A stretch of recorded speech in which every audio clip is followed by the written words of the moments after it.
Cinema দিয়ে যতটা আলোচনায় আসেননি তার চেয়ে বেশি আর্থিক কেলেঙ্কারি দিয়ে আলোচনায় উঠে এসেছেন বলিউড অভিনেত্রী নেহা শর্মা।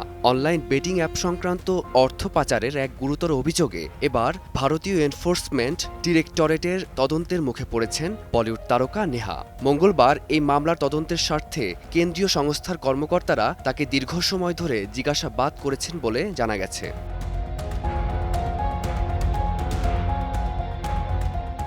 কংগ্রেস নেতা অজিত শর্মার মেয়ে নেহা শর্মাকে প্রিভেনশন অব মানি লন্ডারিং অ্যাক্টের আওতায় তলব করেছেন ইডি। মূলত বিতর্কিত বেটিং প্ল্যাটফর্মের সঙ্গে তার যোগসূত্র এবং এর প্রচারের বিনিময়ে আর্থিক লেনদেনের ধরন খতিয়ে দেখাই ছিল উদ্দেশ্য।